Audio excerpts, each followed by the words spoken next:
शुक्लाम्बरधरं विष्णुं शशिवर्णं चतुर्भुजं प्रसन्नवदनं ध्यायेत् सर्वविघ्नोपशान्तये। अगजाननपद्मार्कं गजाननमहर्निशम् अनेकदन्तं भक्तानां एकदन्तमुपास्महे।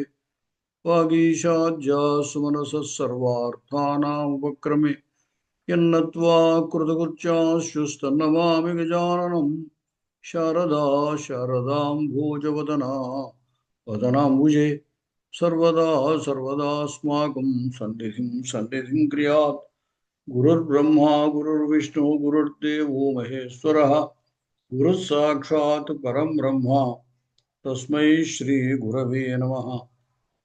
कदा वाराणस्यामरतटिनीरोधसि वसन् वसानः कौपीनं शिरसि निदधानोज्जलिपुटम् अये गौरीनाथ त्रिपुरहर शम्भो त्रिनयन प्रसीदेत्याक्रोशन् నిమిషమివ నిశ్యామి దివసన్. మహిమ్న స్తోత్రము ఈరోజు 21వ శ్లోకం. ఇంతకు ముందు శ్లోకంలో ఆ యజ్ఞము యొక్క ఫలితాన్ని ఆ పరమేశ్వరుడే ఇస్తాడు.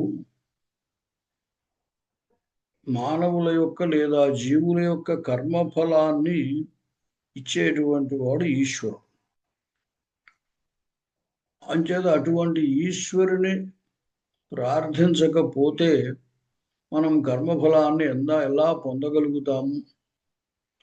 యజ్ఞము చేసిన వాడైనా ఆ యజ్ఞము పూర్తయిన వెంటనే ఫలాన్ని పొందటం లేదు, కాలాంతరంలో ఫలాన్ని పొందుతున్నాడు. ఇక్కడ యజ్ఞం పూర్తయిపోయింది, వెంటనే ఫలం రాక ఇక నశించినటువంటి కర్మ వల్ల కాలాంతరం ఫలంగా వస్తుంది. అంచేత అక్కడ మీమాంసకులు ఏం చెప్పారంటే దానివల్ల అపూర్వం ఒకటి కలుగుతుంది. ఆ అపూర్వం వల్ల తర్వాత అతడు కర్త ఫలాన్ని పొందుతాడు అని చెప్పారు.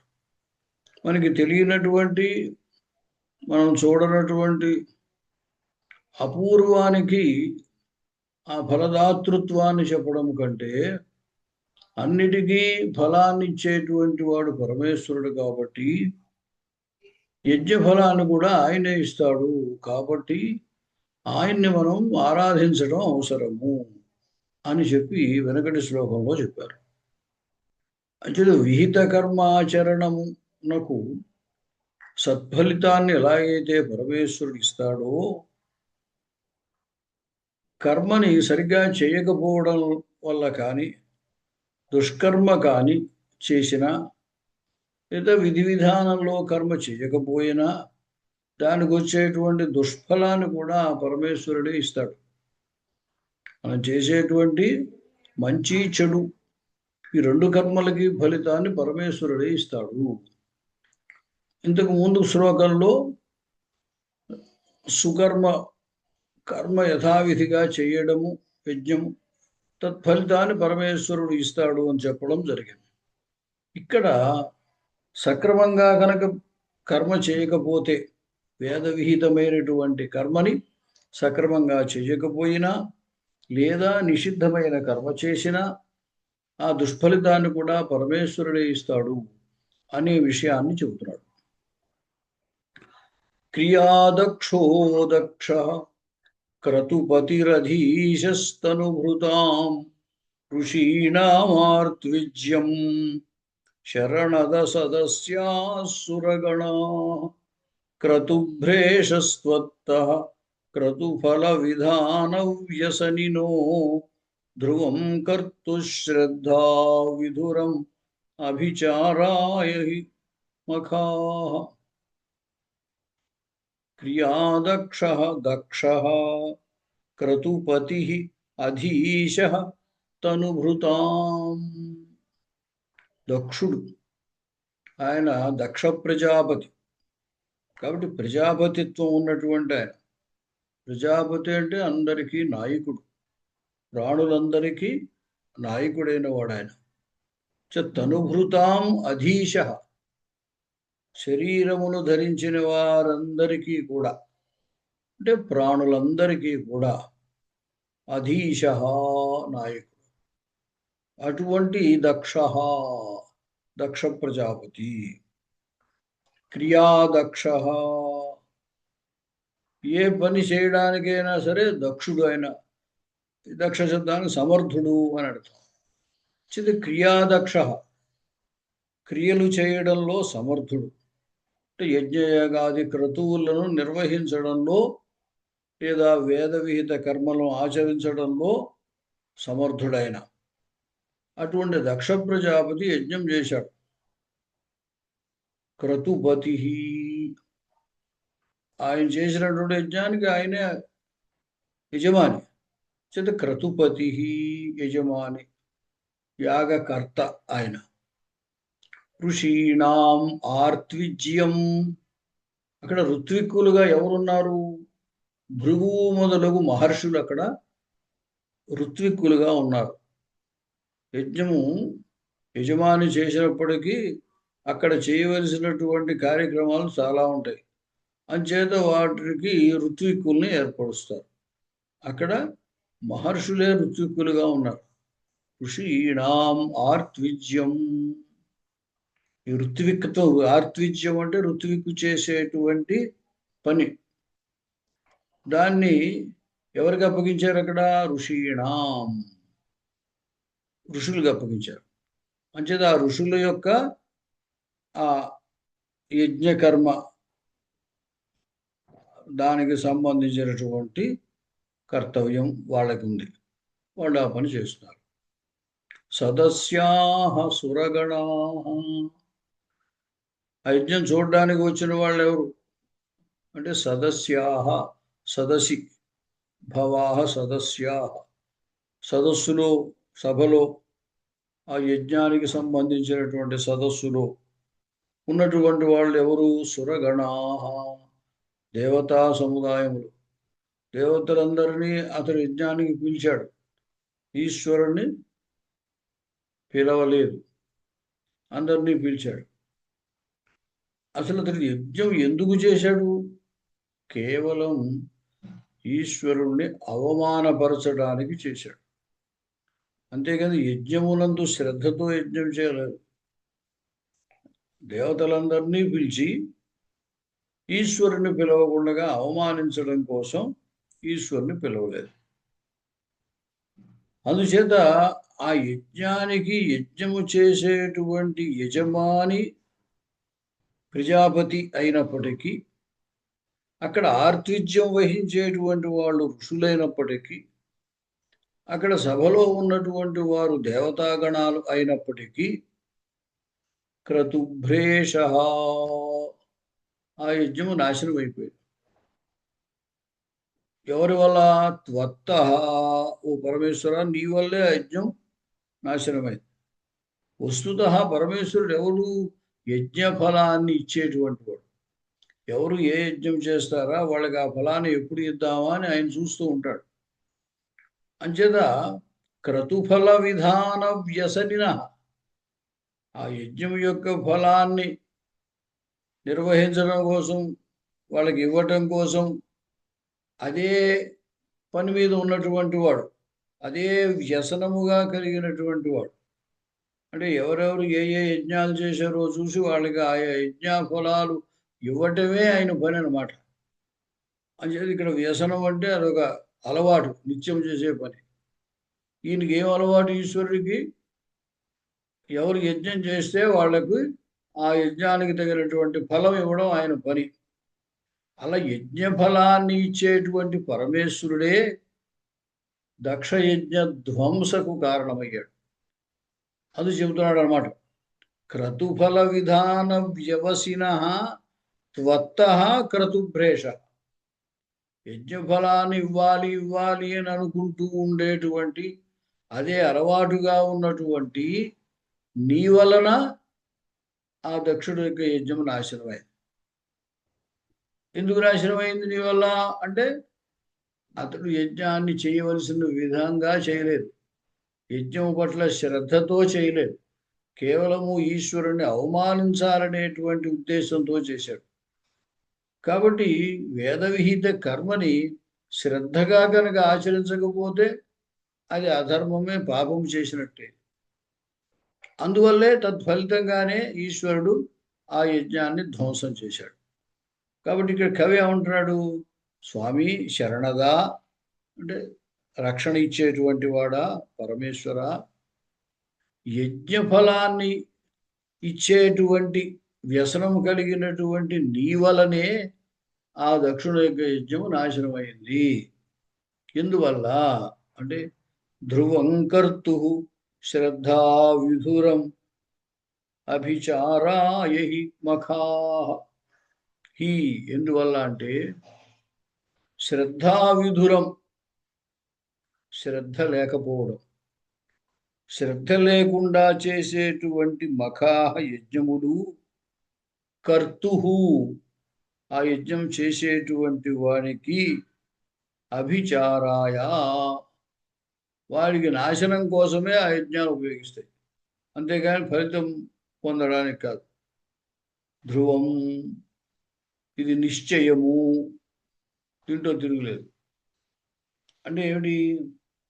యజ్ఞఫలాన్ని ఇచ్చేటువంటి ఈశ్వరుడే ఆ దక్షుణ యొక్క యజ్ఞాన్ని వాడు చేశాడు, ధ్వంసం చేశాడు. ఎందువల్ల దక్షుడు ఆ యజ్ఞాన్ని చేయవలసినటువంటి రీతిలో శ్రద్ధతో చేయలేదు కాబట్టి, కేవలం అహంకారంతో ఈశ్వరుని అవమానించాలనే ఉద్దేశంతో దేవతలందరినీ పిలిచి ఆ యజ్ఞాన్ని తలపెట్టి ఈశ్వరుని పిలవలేదు.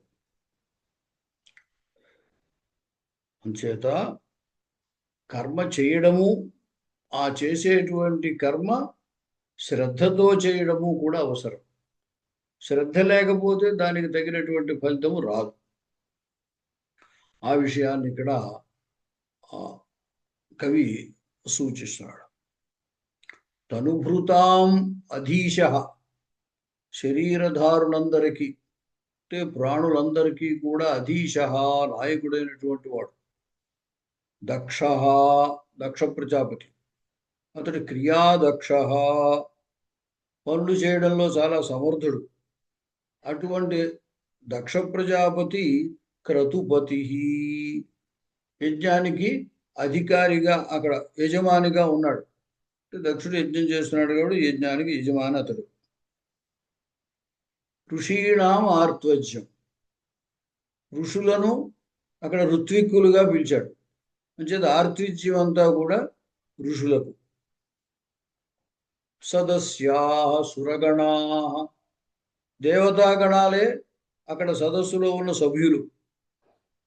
అయినప్పటికీ క్రతుభ్రేష, ఆ యజ్ఞం వినాశనం చెందింది, ఆ యజ్ఞం ధ్వంసం అయింది. ఎందువల్ల? ఎవరి వల్ల? ఎవరి వల్ల అంటే క్రతుఫల విధాన వ్యసనిన త్వత్త, యజ్ఞానికి ఫలాన్ని ఇచ్చేటువంటి అలవాటు ఉన్నటువంటి, అంటే యజ్ఞ ఫలాన్ని ఇచ్చేటువంటి వాడైన త్వత్త, నీ వలన అంటే ఆ ఈశ్వరుని వలనే యజ్ఞం ధ్వంసమైంది. ఎందుకలా ధ్వంసమైంది అంటే శ్రద్ధా విధురం మఖాహ, శ్రద్ధ లేకుండా చేసేటువంటి యజ్ఞములు, కర్తు ఆ చేసేటువంటి వానికి, అభిచారాయ నాశనము కొరకే అవుతాయి. ధ్రువం ఇది నిశ్చయము, దీంట్లో ఇంకా మాట లేదు, ఎటువంటి సందేహం అవసరం లేదు అని అర్థం. ఇక్కడ ఈ శ్లోకం ద్వారా విష్ణువుకు సంబంధించిన వృత్తాంతము కూడా సూచించాడు. శ్రీ మహావిష్ణువు వామనావతారంలో బలిచక్రవర్తిని పాతాళంలోకి అణగదొక్కేశాడు.